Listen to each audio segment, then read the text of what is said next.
Talk to me about the court-martial. The range at Tarankout, I mean, ranges, live fire ranges in Australia are fairly heavily regulated, right? So, and it's understandable why, but the range over in TK was a bit of an anomaly, right? There was no real range safety procedures. It was basically a HESCO wall, where you drive up and a lot of the time, coming back from an operation or going out in an operation, me or one of the two of the boys, we just drive up and just test fire our guns. There was no officer in charge of practice. There was no safety brief. There was no med kit. It was just a HESCO wall and you shot into the desert. And we did it every day. And that had been occurring from rotation to rotation. So I went up with two of my teammates and I basically fired a 40 mil grenade from a grenade launcher. I was standing on the HESCO right next to Lance, who was the team second in command. And we were doing an aerial fire support practice with the Americans the next day. So we needed the 40 mil launcher to be able to be accurate at a certain distance. So I said, look, mate, I'm going to fire this round. I'm going to sort of aim for about there. He's like, yeah, mate, go for it. I fired the round that went way too low. It exploded amongst a whole bunch of ammunition tins, which we used to get ammunition tins and throw them over the HESCO wall. And a bit of that fragmentation came back towards us and hit Lance, who was standing next to me in the face. So obviously, a bit of metal in his face, lots of blood. So we got him back to the camp, got him treated, and he got evacuated. But a few months before this incident, in our training for this Afghanistan trip, we also lost Mason Edwards in a live fire range incident in South Australia in Coltana. So I interviewed Andy Steele on the podcast, so people can go and listen to that episode if they want to hear more about that incident.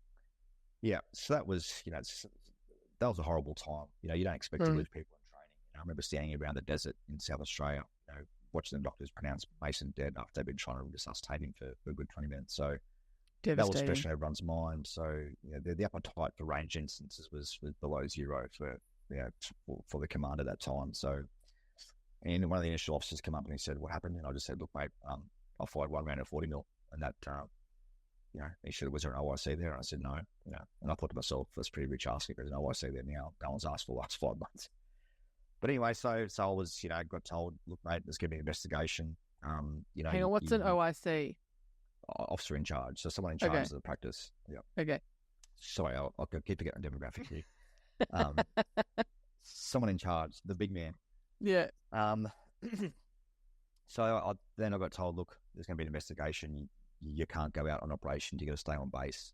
Like, okay, no worries. And then after the first day of Shwali happened, when they realised just how intense the battle was getting, particularly for my sniper team who were up in an O-watch position.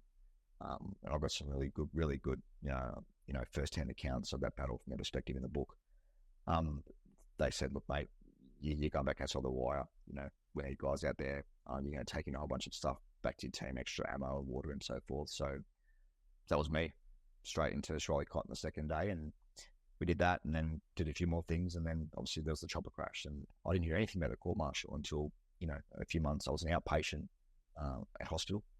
And I was coming out of one of my physio appointments on crutches. And I got told by a senior member of the organisation that, just so you know, mate, the Director of Military Prosecution is pursuing a charge for the range incident. And it's going to be grievous bodily harm, so get yourself a lawyer. And when I told my wife, or my girlfriend at the time, she was absolutely livid. She was like, what? If the range incident was so bad, they should have sent you home and kicked you out of the army. Because, yes, you may not be in the army, but you might not be so injured. Because keep in mind, back then, I didn't know how good I was going to become in terms of my physical injuries, right? So then she said, you can't send a guy out in harm's way, so to speak. And then, when he survives something catastrophic, turn around and throw the book at him. Yeah, he's good enough to go out, but he's not good enough to not be, Yeah. So, so, I mean, look at the time, there was a lot of things going on in my life. Obviously I was still dealing with the crash and the grief and the loss and injuries, and the court-martial just made everything worse, So, ended up enduring a 3-day court-martial, and they ended up dropping the grievous bodily harm charge down to unauthorised discharge, which is what it should have been in the first place. And I got found guilty with no conviction. Why were they pursuing grievous bodily harm? Who knows? The lawyer that I was given, he's even quoted in a paper as saying that, that the DPM showed a weird lack of empathy, and that's his direct quote. Who knows why or how? I think the whole military justice system is so archaic and it's so binary. It doesn't really allow much room for anything else, And look, I never expected any special treatment for surviving a helicopter crash. And I did expect repercussions at some stage. But firstly, I think the timing of doing so was fundamentally flawed. Yeah. I think, when a guy's just survived that, is it really that important to throw that book at him when he's still learning how to walk again? Could they have just not lowered it to something? Did it have to be a court-martial, tried by a magistrate? What was the reality? If you were found guilty of the grievous bodily harm, what was the reality of what you were facing? Oh, look, I'm not a lawyer. I don't pretend to understand the scales of punishment, but the only thing I remember is 6 months imprisonment, which was the most extreme of what could have occurred. Now, shit, lawyer, that's... Yeah. Well, the lawyer did say there's no way they're going to do that. You've never had an offence before, blah, blah, blah. But still, you don't know how... Yeah. And I suppose, to a degree, I just felt betrayed by the system that I'd invested so much of my life into, Like I said, I never expected any special treatment, but could I not have waited 3 months? Yeah, that's a big fuck you. That's mean. Yeah.